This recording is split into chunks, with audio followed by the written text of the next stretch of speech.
That when they see, and by the way, this is human fitrah, modesty, haya, a man finds it attractive in his potential spouse. So something that is fitrah, it is in us. Many Westerners have said, you know what?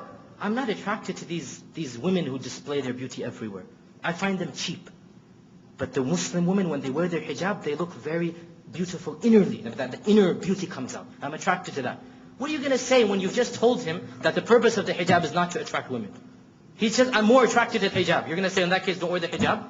Is that what's going to happen now? That's the point. When you try to play the rules by the game by their rules, you're not going to come out successful. So the point being, to basically conclude, the point being, when someone comes and asks you any question about Islam, which is of the secondary, tertiary nature, you respond to him frankly. You don't have to be wishy-washy and apologetic. If you say, well, yes, we actually do believe that women have to cover. And the reason for this is because we believe that our God has told us to do so. We believe our God has told us that women have to cover. Let me ask you a question. If you acknowledge the existence of your God, you really and truly believe that that God created you, and then that God told you to pray 5 times a day, to fast the month of Ramadan, to wear the hijab, to go for hajj, whatever. You believed in your heart after this premise that that particular God spoke with you through the Quran. Would you challenge the authority of the one who created you? And any person who's honest will respond, no, I wouldn't. If I believed that this book is from God, that God actually spoke to this prophet and so on and so forth, I wouldn't question. You say, that's where we stand. We believe that Allah is our God, Muhammad ﷺ is our prophet, the Quran is the book of Allah. You want to know why we believe this? Now you start with Tawheed. Now you start with Risala. Now you start with Akhirah. So you move him from his playground into your playground. You move him from his battle into your battle. And you play by your rules. You play by the rules of the Quran and Sunnah. You know why I believe that my religion is the only correct religion? Because it makes complete sense. There is one God. He is all perfect. Only He is worthy of worship. He is not like a human. He doesn't come down and crucified on the cross. He doesn't do this and that. He sends prophets because He loves us. And those prophets come with guidance. And so on and so forth. You know what I'm saying right now sounds so simple. Do you realize no religion on the face of this earth has such a simple theology? No religion. No religion. Our theology, we take it for granted. Oh Muslims, we underestimate the power of La ilaha illallah.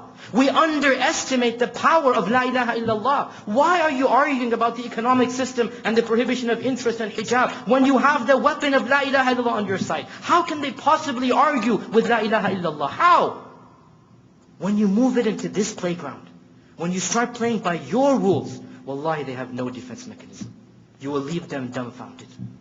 When you start explaining to them, the reason I'm like this is because I believe I have a God who created me. I believe that this God knows what's best for me. I believe He revealed the Quran and Sunnah and told me what to do. And then you approach it from that angle. By Allah, how can He attack you? How can He attack you? He can't. You have surrounded yourself by an impenetrable fortress.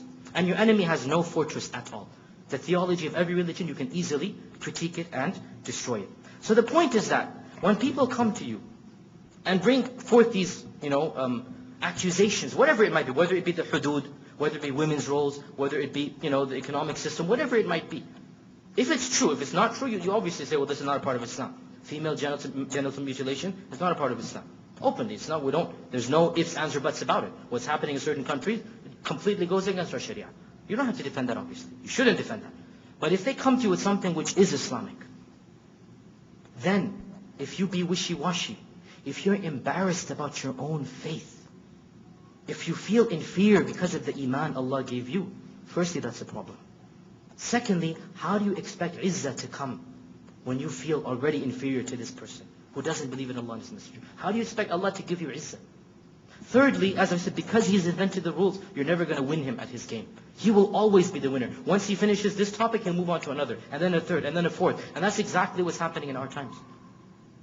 Fourthly, you have forgotten your entire job of calling to the message of Islam. Now, before I conclude, I'm not saying that you don't mention any wisdoms of the Islamic laws. No, I'm not saying that. Somebody says, why do you have such harsh punishments in Islam?